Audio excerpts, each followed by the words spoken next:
Afternoon, welcome to the Market Wrap number 138. Stuart Williamson here at the helm. A trip around the property world, reporting the news and views this week of what we see from APW Towers. So firstly, what has caused the turmoil in the property market? Clients just seem to be asking me regularly. Sometimes they don't fully understand what happened and are we heading for a 2009-like crash? Secondly, what does the Zoopla report say? Where are the top 10 locations that are recession proof in the UK? And finally, is Cornwall a devilishly good place to buy or not? That's what this week covers. Thanks for watching. Do subscribe, do like. Now, the FT, very highbrow, reports at the end of 2021, things looked rosy for the global housing sector. Across the 38 countries in the OECD, house prices were growing at the fastest pace since records began 50 years earlier. Analysis of data from Oxford Economics, a consultancy, shows a similar trend. In 41 countries, from Norway to New Zealand, prices are rising, bolstered by record low borrowing costs and buyers with savings to spend. Arguably, there's never been a better time to own a home. Not even a year later, and the picture is completely different. While homeowners around the world are reckoning with increasingly unaffordable mortgage payments, prospective home buyers are facing house prices that are rising faster than their incomes. In the background, a global cost of living crisis deepens. So, what has changed? Well, according to the Financial Times, of course, it's the spectre of rising prices and the economic shock of Russia's invasion of Ukraine. What this did was fuel a surge in inflation, now at multi-decade highs in many countries, which prompted central banks around the world to sharply tighten their monetary policy. The OECD also predicts that real-term wages are likely to fall in the next year. The upshot of this is that a pandemic-induced housing boom in the world's richest countries is likely to be followed by a broadest housing market slowdown since the financial crash. This in turn could add further pressure on flagging economies. So this is where the FT, very knowledgeable, very well-known paper, is what they're saying. Now, nearly all of the countries in the Oxford Economics database are expected to experience a slowdown next year, marking the most widespread deceleration in house price growth since at least 2000. More than half are likely to register an outright price contraction, something last seen in 2009. This is the most worrying housing market outlook since 2007, 2008, with markets poised between the prospect of modest declines and much steeper ones, says Adam Slater, lead economist at Oxford Economics. He goes on to say the ongoing surge in the mortgage rates in advanced economies threatens to push some housing markets into steep downturns. The IMF agrees. It warns the global housing market is at a tipping point. As central banks around the globe aggressively tighten monetary policy to tackle price pressures, soaring borrowing costs and tighter lending standards, coupled with stretched house valuations, could all lead to a sharp decline in house prices. Its Global Financial Stability Report, you're not welcome, report says. The sharp decline will be widespread. While the FT analysis based on Oxford Economics data largely covers advanced economies, the IMF forecasts that in a severely adverse scenario, real house prices could decline by up to 25% over the next 3 years in emerging markets, compared to 10% in advanced. So, what lessons can we learn from the past with this dreadful scenario apparently on the horizon? So, is it going to be worse than 2008 GFC? Well, back then, house prices among the most industrialized countries fell by 13% from the peak of 2007 to the lowest point in 2012. The crisis resulted in more than 2 million foreclosures in 2009 in the US. In countries such as Greece, Italy and Spain, which also suffered housing and sovereign crises, the housing crash was so significant that in some areas prices are not yet back today where they were in 2007. Okay, the key difference now is the strength of the labour market. Unemployment is not going to be as severe as it was in the wake of financial crisis. The IMF forecasts the rate of joblessness to increase by less than 1% in the next year, compared to financial crash when it was close to 3 percentage points. Mr. Slater, again from Oxford Economics, said, whilst unemployment remains low, there's a reasonable chance that price downturns could be limited. So that's whilst it's low, that will happen. With markets instead freezing at low levels of transactions. There's also another crucial difference this time around.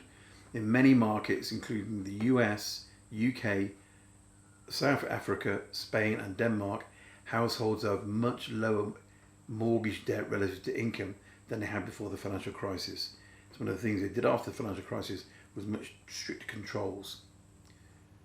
Borrowers are also better protected by longer term contracts, and mortgage lending is much more tightly regulated, strict controls.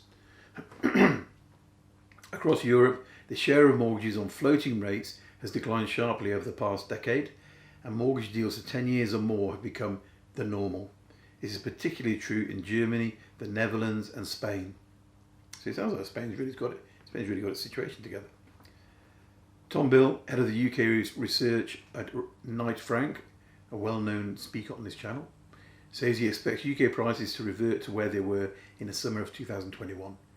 But because of low unemployment and well-capitalised banks, the sort of double-digit price declines seen during the global financial crisis won't be repeated.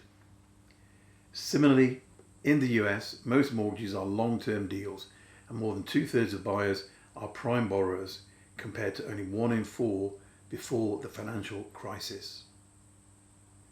So, couple that with very tight supply, Zandy, not sure what sort of person that is, of Moody's and Analytics doesn't expect the same fall in prices and rising foreclosures as during the financial crisis in the US, and suggests institutional investors attracted by high rents will also support demand long term.